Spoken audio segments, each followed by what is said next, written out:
हरे कृष्ण कृष्ण कृष्ण हरे हरे, हरे राम राम राम हरे हरे।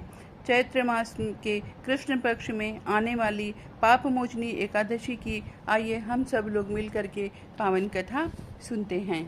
ओम श्री सद्गुरुदेवाय नमः। ओम श्री गणेशाय नमः। एक बार महाराज युधिष्ठिर ने भगवान श्री कृष्ण से चैत्र मास की कृष्ण पक्ष की एकादशी के बारे में जानने की इच्छा प्रकट की, तो वे बोले, हे राजेंद्र, मैं तुम्हें इस विषय में एक पापनाशक उपाख्यान सुनाऊंगा, जिसे चक्रवर्ती नरेश मानधाता के पूछने पर महर्षि लोमेश ने कहा था। मानधाता ने पूछा, हे भगवान, मैं लोगों के हित की इच्छा से यह सुनना चाहता हूँ कि चैत्र मास के कृष्ण पक्ष में किस नाम की एकादशी होती है, उसकी क्या विधि है तथा उससे किस फल की प्राप्ति होती है। कृपया यह सब मुझे बताइए। लोमेश जी ने कहा, हे नृपश्रेष्ठ, पूर्व काल की बात है, अप्सराओं से सेवित चैत्ररथ नामक वन में, जहाँ गंधर्वों की कन्याएं अपने किंकरों के साथ बाजे बजाती हुई विहार करती हैं, मंजू घोषा नामक अप्सरा मुनिवर मेधावी को मोहित करने के लिए गई। वे महर्षि चैत्ररथ वन में रहकर ब्रह्मचर्य का पालन करते थे। मंजू घोषा मुनि के भय से आश्रम से एक कोस दूर ही ठहर गई और सुंदर ढंग से वीणा बजाती हुई मधुर गीत गाने लगी। मुनि श्रेष्ठ मेधावी घूमते हुए उधर से जा निकले और उस सुंदर अप्सरा को इस प्रकार गान करते देखकर बरबस ही मोह के वशीभूत हो गए। मुनि की ऐसी अवस्था देख मंजू घोषा उनके समीप आई और वीणा नीचे रखकर उनका आलिंगन करने लगी। मेधावी भी उसके साथ रमण करने लगे। रात और दिन का भी उन्हें भान न रहा। इस प्रकार उन्हें बहुत दिन व्यतीत हो गए। मंजू घोषा देवलोक में जाने को तैयार हुई। जाते समय उसने मुनि श्रेष्ठ मेधावी से कहा, हे ब्राह्मण, अब मुझे अपने देश जाने की आज्ञा दीजिए। मेधावी बोले, हे देवी, जब तक सवेरे की संध्या न हो जाए तब तक मेरे ही पास ठहरो। अप्सरा ने कहा, हे विप्रवर, अब तक न जाने कितने ही संध्याएं चली गईं, मुझ पर कृपा करके बीते हुए समय का विचार तो कीजिए। लोमेश जी कहते हैं, हे राजन, अप्सरा की बात सुनकर मेधावी चकित हो उठे। उस समय उन्होंने बीते हुए समय का हिसाब लगाया तो मालूम हुआ कि उसके साथ रहते हुए उन्हें 57 वर्ष हो गए हैं। उसे अपनी तपस्या का विनाश करने वाली जानकर मुनि को उस पर बहुत क्रोध आया।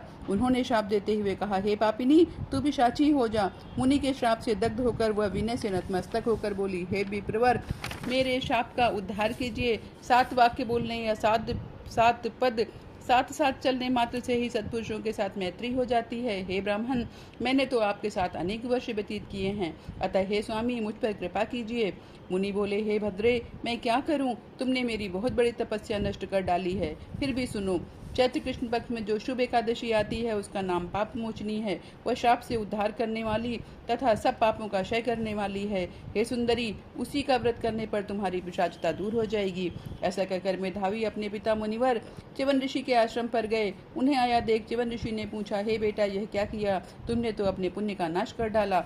मेधावी बोले, हे पिताजी, मैंने अप्सरा के साथ रमण करने का पातक किया है। अब आप ही कोई ऐसा प्रायश्चित बताइए जिससे इस पातक का नाश हो जाए। च्यवन ऋषि ने कहा, हे बेटा, चैत्र कृष्ण पक्ष में जो पाप मोचनी एकादशी आती है उसका व्रत करने पर पाप राशि का विनाश हो जाएगा।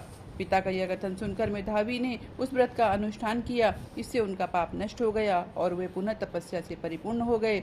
इसी प्रकार मंजू घोषा ने भी इस उत्तम व्रत का पालन किया।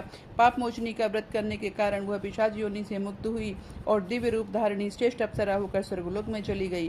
भगवान श्री कृष्ण कहते हैं, हे राजन, जो श्रेष्ठ मनुष्य पाप मोचनी एकादशी का व्रत करते हैं उनके सारे पाप नष्ट हो जाते हैं। इसको पढ़ने और सुनने से सहस्त्र गौदान का फल मिलता है। ब्रह्म हत्या, सुवर्ण की चोरी, सुरापान और गुरु पत्नी गमन करने वाले महापातकी को भी इस व्रत से बहुत लाभ मिलता है और वह पाप मुक्त हो जाता है। यह व्रत बहुत पुण्यमय है। इस प्रकार पाप मोचनी एकादशी व्रत की कथा संपन्न हुई। हरे कृष्ण कृष्ण कृष्ण हरे हरे, हरे राम राम राम हरे हरे।